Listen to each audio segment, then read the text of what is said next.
Hi, I'm Nicola Roach. You're watching The Cycling Dame. We sure are living in the golden age of technology for the sport of cycling. Gone are the days of discomfort and overtraining from the lack of resources at our disposal. So last week we informed you of 5 tech that may change the world. Maybe change the world, bear in mind. So why not inform you of 7, yes, lucky 7 tech that has already changed the world. You might just learn a little about the good old days and how difficult it really was compared to now, and realize how lucky you are. The first piece of innovative tech that we have on this list is carbon fiber material for bike frames. We are pretty obsessed these days with tech that has changed the way we climb, most of all because of the steel frames making bikes pretty heavy by modern day standards. Now with bikes like the Athos from Specialized, it shows how far we can really go with carbon fiber, as that is a 5kg bike with disc brakes. Pretty insane, isn't it, don't you think? And we thought that was impossible maybe a few years ago, but now it's been achieved. Despite silly rules in using super lightweight bikes in racing, it still changes the game even now, giving us great times up alpine mountainous climbs, such as when Marco Pantani did his 36 minutes and 50 seconds up the Alpe d'Huez alpine climb in 1995 Tour de France, which coincidentally is the year after steel bike frames were last used in the Tour de France, so you can pretty much see the impact it has made in performance up climbs. But not only has it helped us improve times up climbs, it also has helped us improve in making bikes more aerodynamic, because with steel frames there pretty much was a limited way we can make them, but with carbon fiber frames we can literally make the shapes how we really want them, and thus we can experiment with that in the wind tunnel and realize that little changes in the designs can make them more aerodynamic and thus more faster on the flats. Next is the free hub. Where would we be without this? Well, 2 things really. 1, we wouldn't have the brilliance of the cassette with a wide range of gears, but most importantly in my opinion really, is the ability to freewheel, because so many years ago we cyclists had to keep spinning the cranks even when we went downhill. You can imagine the cadence on riders back then. While it might have been good for cadence training, it certainly would have been a dangerous situation despite that. Now speaking of the cassette from the last entry, we can't miss out the very thing that makes the cassette what it is, and that is the derailleur, the shifter that allows us to change gears, of course. If it wasn't for this, we wouldn't have more accessibility like we do now for rider types, because changing gears does make a difference in saving your energy on a hill, for example, because if we were you to use less teeth at the front and more at the back, it would definitely help you save a lot of energy and not overdo it, and also pace yourself way better. So all in all, it has literally helped us open more accessibility for people, especially if they are not as fit, or maybe if they actually are on the little heavy side as well. And next, yes, once you use these, you never go back.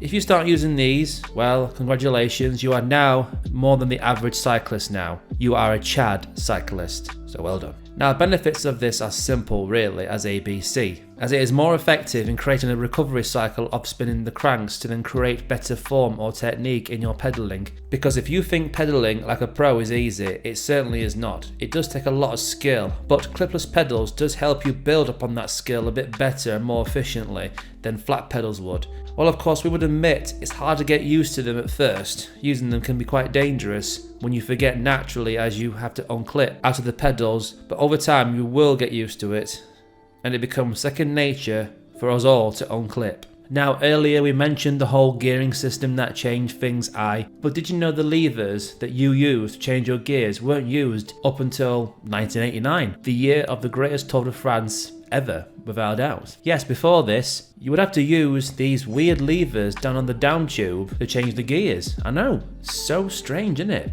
And they weren't even that effective as the STI levers that makes number 3 on this list. Now that abbreviation isn't what you might think, believe it or not. It actually means Shimano Total Integration, but what changed the game with these babies is the more accessibility to change your gears, and particularly when you're also on an attack uphill, because imagine trying to change your gears uphill with those strange levers. Now it certainly has improved a lot more accessibility with that. Not to mention, it's also a lot more easier now to drop loads of gears down, such as 3 to 4 gears, by holding down the levers when you're approaching that hill pretty fast and you need to get down into a more easier gear. In the end, it certainly has changed the way we ride so much more for convenience sake, and they're only going to get better as time goes by. Oh yes, Here we go. The very thing that divides opinion in this world of cycling. But there is no point denying it anymore. These things have changed cycling, and people are becoming more convinced by them every day, such as yours truly, and that is disc brakes. Me personally, I never used disc brakes for a while until the day I got my mountain bike, and let me tell you, they are better than rim brakes. And reason being is the stopping power on these things are crazy. But it's not to say that rim brakes have their place in cycling, because we at the Cycling Dane do like rim brakes for the road bike, but when you're out there on a mountain bike or even cyclocross, then you will need disc brakes, for sure. In the end, disc brakes have changed the game for safety in cycling without a doubt, because if you need to react quickly to braking, then you need that immense stopping power from riding as fast as, well, 20 miles per hour or even more when you're going downhill, because you can probably reach 50 miles per hour for all we know, depending on your skill level, and you'll definitely need that stopping power if you are going that fast. Okay guys, we hope you're enjoying the show. So now I'm going to give you your short reminder to subscribe to the Cycling Dane Extra channel while you're here. Okay, have you done that?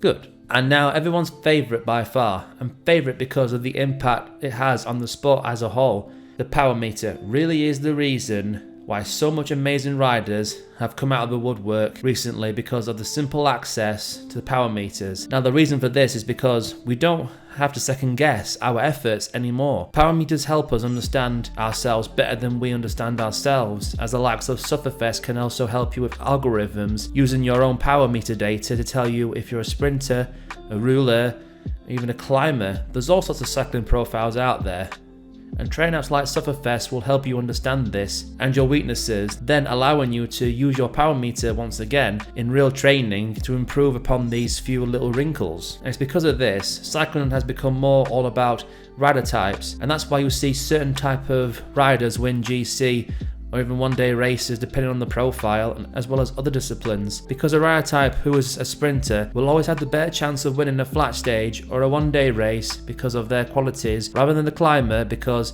their profile can never fit it. And so as a whole, it just helps you understand where you're best competing at to win, really. And also in turn, it also helps you in real time pace your race properly if you understand yourself and your power levels completely. And that is the end of the list, guys. We hope you enjoyed it with our lucky 7 tech that changed the world. Did we miss anything though, by the way? I mean, there's certainly a lot of tech out there that has probably changed the world, but this is our personal 7 that we think has made the most impact innovatively in the past 30 odd years. So please like the video, and of course, most importantly, is to subscribe to the Cycling Dane Extra. And we also do have our main channel where we do mostly racing commentary, racing analysis, and all sorts of other videos to do with the season of cycling. And with that, guys, that is all for me today. And as always, have a nice day.